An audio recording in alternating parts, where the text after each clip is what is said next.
In this Let's Play, we're going to dive into a beautiful indie game. Enjoy the footage and leave some feedback in the form of a like, a comment, or subscribe to our channel.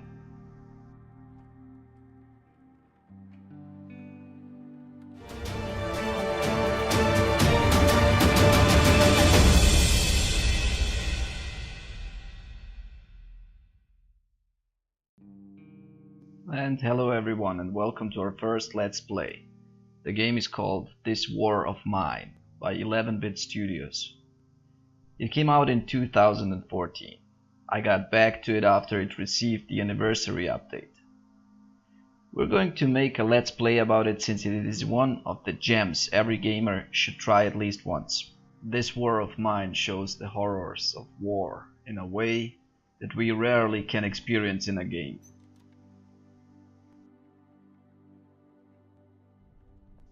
This is the introduction to our game, basically telling us that we are in a civil war zone and that every day is a struggle for survival. Here we got our game character, Christo. We are going to send to search for materials and other stuff ASAP, since time is of the essence in this game. We're going to try to grab everything we can in the shelter we started in.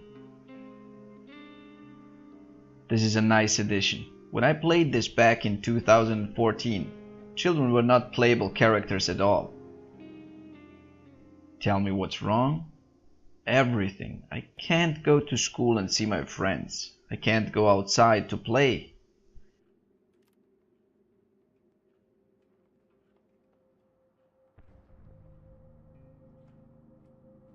You'll go back to school as soon as the war is over, I promise. Very nice. This is going to be our main goal for this Let's Play. We want the girl to survive, to see the end of this war. Wow, this is really a nice addition to the game. They are still capable of making you care for the characters. Nice work, 11-Bit Studios.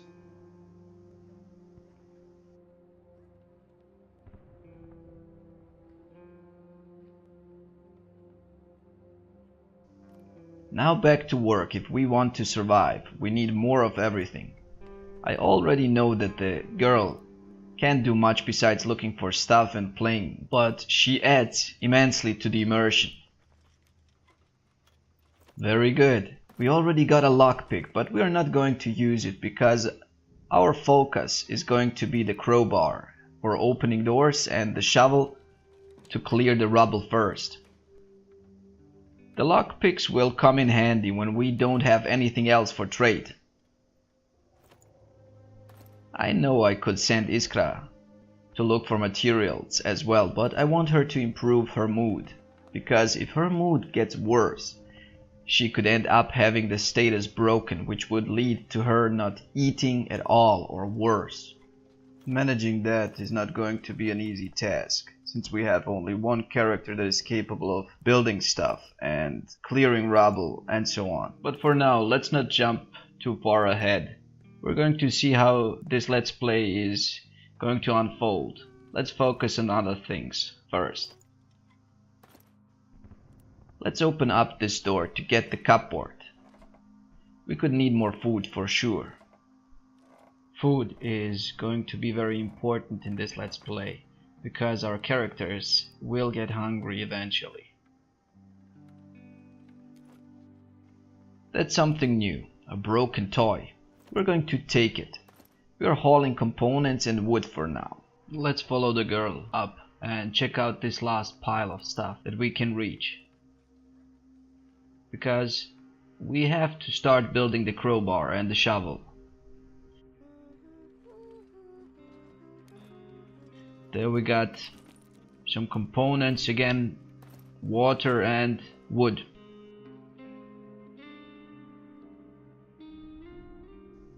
We're lucky it's not cold in here. Yes, we are. Having a temperature of 22 is pretty good for the start.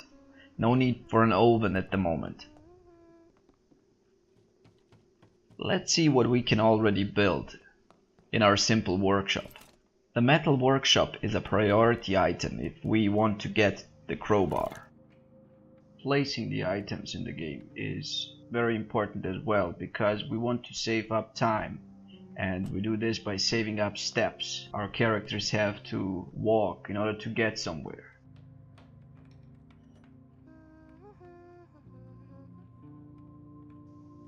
So while Christo is building this, let us take a look at our two characters a little bit.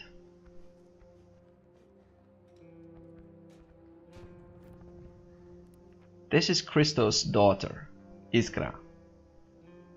I think in English that would be Spark.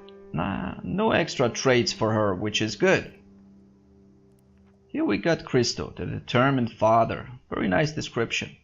He's abstinent, which is not bad, I think. Smoker or a coffee drinker would be harder to play cause their morale goes down slowly if they do not receive their daily doses of coffee or cigarettes. We got the metal workshop and should start making a crowbar before this day's cycle runs out. The game has 2 cycles, day and night. During the day we are in our shelter and can make items, produce food and many other things. While at night we have the option to go out to scavenge for the things we need. It is crucial to make the most out of the time in both cycles if we want to survive. Using up those 2 cycles is very important because time flies by in this game, and while they are working and building something, you will see how the clock is ticking slowly but surely. Since I already played this a while ago, I know that the shovel is going to remove this pile much faster. Doing this with our bare hands would take too long. Always go for the shovel and the crowbar.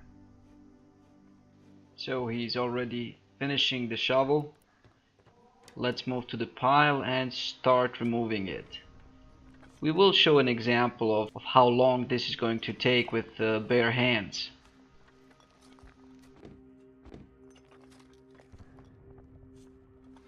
And finished. Let's check the cupboard now. You have 2 options to open the cupboard.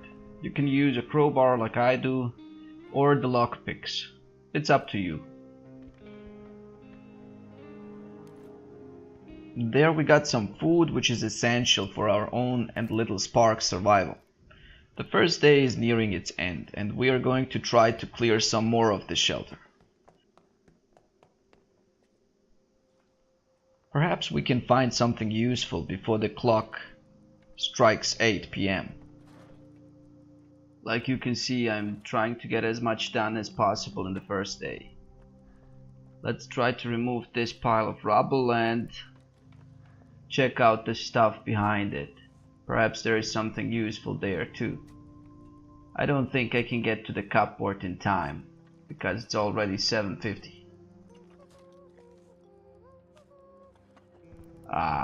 Okay. And it's night. This cycle starts with the town map and our possible scavenging locations. With Christo selected, we'll pick the abandoned cottage first because there is no indication of danger. He can have the crowbar just in case. Our aim is to gather wood and components. And we got the first map of our scavenging hunt. Let's see if we can find something that we can bring back home. This looks promising. A few components, some wood and parts. Not bad. First floor seems to be empty, but the door is barricaded from inside, so we go through the cellar. The next goal is to upgrade our simple workshops so we can barricade the openings in our walls. For that we need 14 components, 7 wood and 5 parts. Sometimes it's very important to remember what stuff you have seen and what remains after you leave a map, so you can decide the night afterwards if you are going to come back to this location or not, if it's worth your time. Sometimes even using pen and paper helps. Here we got a lot of good stuff. The toys are not bad at all. but let's continue.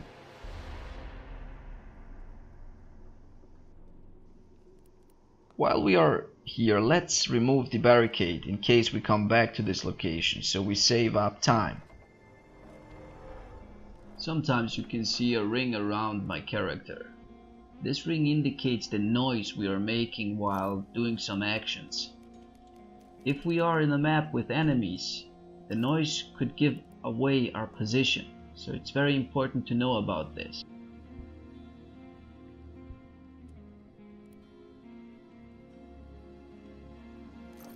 Food and water is always good. Take it and let's see what else we can find.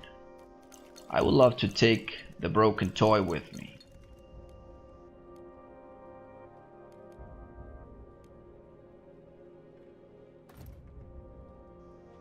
This is a good spot to demonstrate the difference between using a shovel and bare hands to remove this pile. It is really taking up a lot of time, like you can see.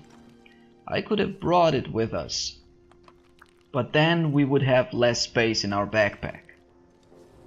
The game is really depressing with this music and the washed out graphic.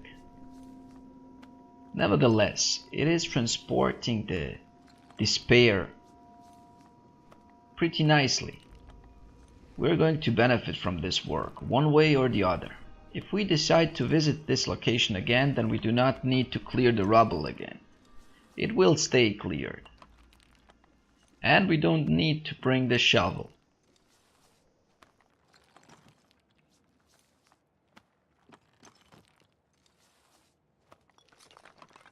There will be some moments in the game where we will have to wait until our character finishes a task. But that's okay. It adds to the immersion. Just a small tip regarding the game. You can buy it for 20 bucks on Steam, but I recommend waiting because the price changes a lot. From time to time you can get it for a really low price. I got mine for $4. I think this game was worth the money because I invested a lot of time into playing it. And I still do.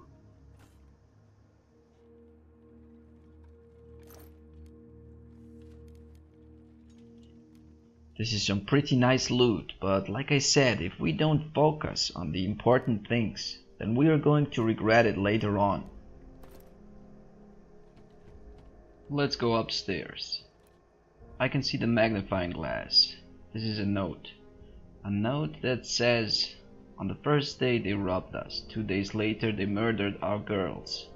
I shot every one of them. Pretty nice message. And it indicates something outside. We'll take a look when we leave this house. There are more components, some parts. Let's open up this door.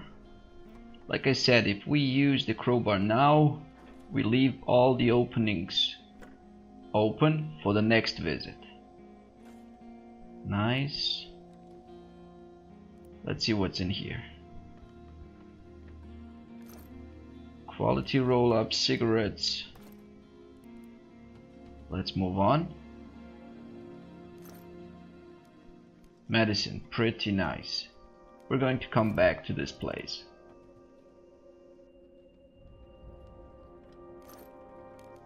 And very good, more components and wood.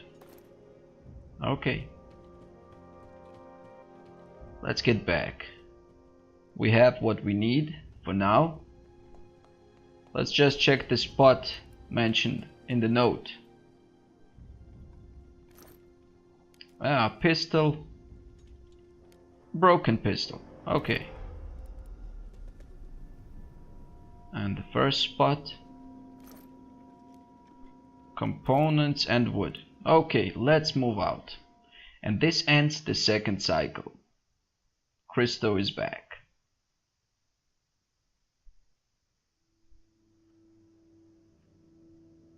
Day 2 starts.